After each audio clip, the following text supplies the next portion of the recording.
Hi everyone. तो ये है मेरा पहला कहानी का पहला एपिसोड। आई होप कि आपको सब पसंद आएगा। तो चलिए शुरू करती हूँ। हाँ, आई एम थोड़ा बोल सकते हैं मैं थोड़ा सा नर्वस हूँ क्योंकि मेरी पहली स्टोरी है। तो देखते हैं क्या होता है। अगर आप लोगों ने साथ दिया तो आगे बढ़ाएंगे। तो चलिए शुरू करते हैं। मुंबई, सुबह के 7:30 बजे।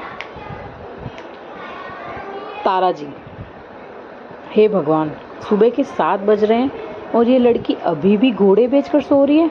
पता नहीं क्या होगा इस लड़की का।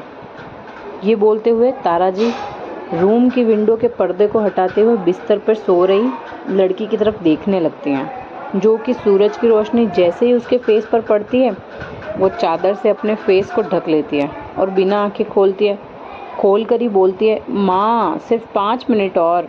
तारा जी उसकी बात सुनकर अपनी कमर पर अपने हाथ रखते हुए कहती है, उठती है या तेरे डैड को बुलाऊं? रूही जैसे ही तारा जी की बात सुनती है वो अपने बिस्तर से उठकर बैठ जाती है और तारा जी की तरफ देखते हुए कहती है, माँ डैड आ गए क्या? तो तारा जी उसकी तरफ देखते हुए कहती है, हाँ आ गए हैं, कल रात में ही आए। रूही जैसे ही तारा जी की बात सुनती है वो अपने बिस्तर से उठकर सीधा अपने रूम से बाहर जाती है। उसे देखकर तारा जी कहती है, 1 मिनट, कहाँ जा रही है?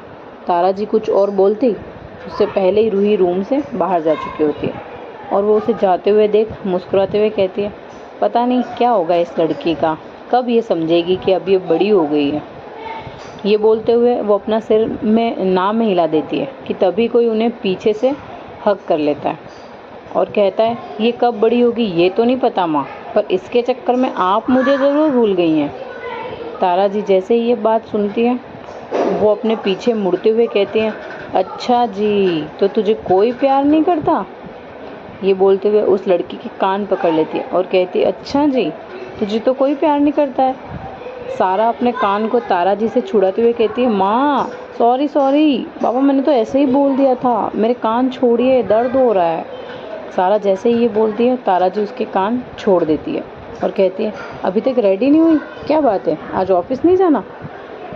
तारा जी की बात सुनकर एक लंबी सांस लेते हुए कहती है, जाना है, पर सोचा पहले डेट से मिल लेती हूँ और उसके बाद रेडी होती हूँ, तो चलें। मॉम से बोलकर सारा और तारा जी ये दोनों उनके रूम की तरफ जाने लगती है। सारा जैसे ही तारा जी के रूम के सामने पहुँचती है वो देखती है कि रूही विक्रम जी को हक किए हुए बिस्तर पर बैठी है। तो वो उसकी तरफ देखते हुए कहती है, वाह क्या बात है, जैसे ही सुना डैड बिजनेस ट्रिप से वापस आ गए हैं तो इसकी नींद खुल गई, नहीं तो अभी तक घोड़े बेचकर सो रही होती। रूही सारा की बात सुनकर कहती है, दी आपको ये बोलने की कोई ज़रूरत नहीं है, और क्यों ना आऊँ मैं डैड के पास, मैंने डैड को बहुत मिस किया। ये बोलकर वो विक्रम जी को फिर से हक कर लेती है और विक्रम जी भी उसे हक करते हुए कहते हैं, अच्छा अब तुम दोनों लड़ना बंद करो, और सारा बेटा वहाँ क्यों खड़ी हो, यहाँ आओ। वो सारा को भी हक कर लेता है।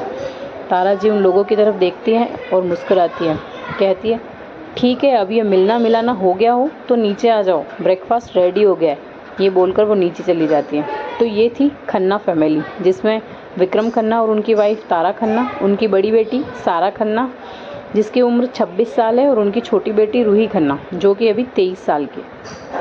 खन्ना फैमिली मुंबई की टॉप बिजनेस फैमिलीज़ में से एक है और इनकी कंपनी का नाम है RS कॉरपोरेशन, जो कि अभी तक विक्रम जी संभालते थे, पर अब तारा जी भी उनकी उसमें हेल्प करती हैं। सारा कंपनी की CEO हैं और वही सब कुछ देखती है। वहीं दूसरी तरफ रूही, जो कि अभी कॉलेज में है और उसने अभी अभी कॉलेज ज्वाइन किया है। रूही सारा की बिल्कुल अपोजिट है। जहाँ सारा एकदम शांत है तो वहीं रूही एकदम शैतान है। अगर कोई चीज़ दोनों में कॉमन है तो वो है दोनों का लुक्स। दोनों ही बहुत खूबसूरत हैं। अगर उन्हें कोई एक बार देखे तो वो अपनी नज़रें हटा नहीं सकता उनसे। तो आइए, सभी लोग रेडी होकर नीचे आ जाते हैं और ब्रेकफास्ट करने के लिए बैठ जाते हैं। तो तारा जी ऊपर की ओर देखते हुए कहती है, ये रूही कहाँ रह गई, अभी नीचे आएगी और बिना ब्रेकफास्ट के ही कॉलेज चली जाएगी। ये बोलते हुए तारा जी विक्रम जी और सारा को ब्रेकफास्ट सर्व करते हैं और सारा उनकी तरफ देखते हुए कहती हैं, डोंट वरी माँ, वो आती ही होगी, सारा जैसे ही ये बोलती है, रूही ऊपर से आते हुए कहती है, माँ सॉरी मुझे थोड़ा सा लेट हो गया। तो विक्रम जी रूही की तरफ देखते हैं, क्या वाह क्या बात है, आज तो मेरी प्रिंसेस बहुत ही ज़्यादा ब्यूटीफुल लग रही है। ये बोलते हुए विक्रम जी रूही के गाल खींच लेते हैं। तो रूही उनके बगल में बैठ जाती है और सारा उसकी तरफ देखते हुए कहती है, पहले ये बता पढ़ाई कैसे चल रही है, आजकल तू कॉलेज से भी लेट आती है, मॉम बता रही थी। सारा की बात सुनकर रूही तारा जी की तरफ देखने लगती है और कहती है, अच्छी चल रही है और हमें असाइनमेंट मिले हैं तो उसे ही कंप्लीट करने में लगी हुई हूँ, इसलिए घर आने में लेट हो जाता है। आपको फ़िक्र करने की कोई ज़रूरत नहीं है। सारा रूही की बात सुनकर कहती है, मुझे पता है कि हमें तेरी फ़िक्र करने की कोई ज़रूरत नहीं है, क्योंकि तू अकेली तो होती नहीं है, तेरे साथ वो तेरे 2 बंदर जो रहते हैं सिया और श्रेया, तो हम तेरी क्यों ही फ़िक्र करेंगे। ये बोलकर वो अपनी चेयर से उठती हुई कहती है, ठीक है चलती हूँ मैं, मुझे बहुत काम है। और वो विक्रम जी और तारा जी के गालों पर किस करती है और रूही को बाय बोलकर ऑफिस के लिए चली जाती है। रूही सारा को जाते हुए देखती है, मॉम डैड मैं भी चलती हूँ, श्रेया और सिया को मेरा वेट कर रहे होंगे। वो भी इनके गालों पर किस करती है और वहाँ से कॉलेज के लिए निकल जाती है। विक्रम जी तारा जी की तरफ देखते हुए कहते हैं, देखते ही देखते कितने बड़ी हो गई ना हमारी दोनों बेटियाँ, और हमें पता भी नहीं चला। तो तारा जी मुस्कुराते हुए कहते हैं, इसीलिए लोग कहते हैं कि बेटियाँ बहुत जल्दी बड़ी होती हैं। तो गाइज़ आज के लिए इतना ही। आई होप कि आपको पसंद आ रही होगी स्टोरी। अगर पसंद आए तो please like share and subscribe and comment also.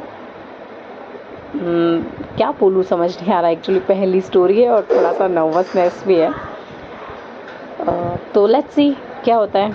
आज के लिए थोड़ी शॉर्ट भी है और कहानी के दूसरे किरदार से हम दूसरे एपिसोड में मिलेंगे। ये कहानी बहुत ही इंटरेस्टिंग होने वाली है, तो आप बने रहिए मेरे साथ। नमस्ते।